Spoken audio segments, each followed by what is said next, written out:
रात के 3 बज रहे थे। खिड़की के बाहर हवा चीख रही थी और कमरे के अंदर एक ऐसी खामोशी थी जो इंसान की आत्मा तक को जमा दे। कहते हैं, हर इंसान अपने खून में एक अदृश्य परछाई लेकर चलता है। वो परछाई जो सिर्फ अंधेरे में जागती है और बताती है कि वास्तव में आप कौन हैं। आज 4 खून के किस्से सुने जाएंगे, पर चेतावनी, इसमें से कोई किस्सा आपका भी हो सकता है।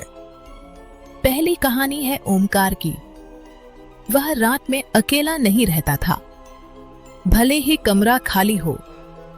जब भी वह दर्पण के पास जाता, उसे एक परछाई दिखती जो उसकी नहीं होती थी। वो परछाई उसे देखती थी, उसके कदमों को दोहराती थी और कभी कभी उससे पहले हिल जाती थी। ओ ग्रुप वालों में एक अदृश्य शिकारी का स्वभाव होता है, मजबूत, तेज, हमेशा सतर्क। लेकिन उस रात ओमकार ने महसूस किया, शिकारी वो नहीं था, शिकार वो खुद बन चुका था। क्योंकि खून की उसकी जात कभी नींद में नहीं सोती। दूसरी कहानी आयशा की। वह हमेशा परफेक्ट रहती थी, लेकिन एक चीज उसे परेशान करती थी। जब भी वह रात में अकेली होती, उसे कोई धीमी आवाज सुनाई देती। गलती मत करना, ध्यान से, कोई तुम्हें देख रहा है। ये आवाज किसकी थी वो खुद भी नहीं जानती, पर वो आवाज उसके कानों में नहीं, उसके खून में गूंजती थी।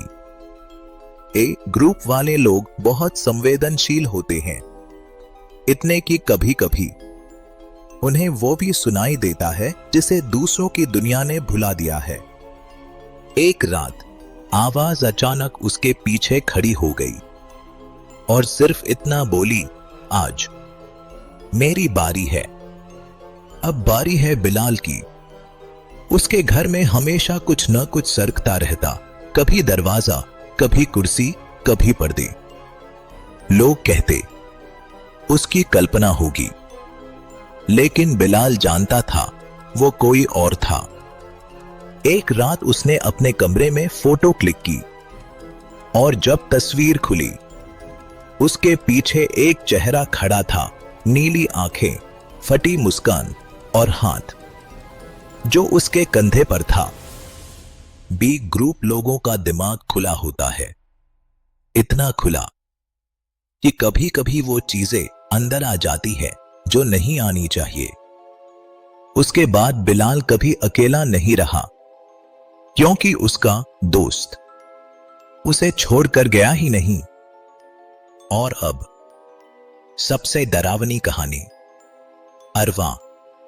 अब ग्रुप सबसे दुर्लभ, सबसे रहस्यमय। उसके साथ एक अजीब बात होती थी। जहां भी वो जाती, घड़ियां रुक जाती, मोमबत्तियां बुझ जाती और कमरे का तापमान अचानक गिर जाता। एक बार उसने अपनी नस पर हाथ रखा, धड़कन नहीं थी, वो घबरा गई। लेकिन सच ये था, उसके अंदर जो खून बह रहा था वह इंसानी धड़कनों से नहीं चलता था। अब ग्रुप 2 आत्माओं की छाया और 2 स्वभावों का शाप माने जाते हैं, आधी रोशनी, आधा अंधेरा। उस रात जब अरवा सो रही थी, उसकी आंखें अपने आप खुल गईं और उसने खुद को बाथरूम के शीशे में देखा। एक मुस्कान, एक अलग चेहरा जो उसका नहीं था। तुम्हारे अंदर सिर्फ तुम नहीं हो, शीशा फुसफुसाया, हम भी है। तो बताइए, इन 4 खूनों की कहानियों में कौन सी कहानी आपके खून में छिपी है? ओ का शिकारी, ए की फुसफुसाहटें, बी का अदृश्य दोस्त, या अब का छुपा हुआ श्राप? याद रखिए, खून कभी झूठ नहीं बोलता, और जब रात गहरी होती है, आपका खून आपको आपकी असली पहचान फुसफुसा कर बताता है।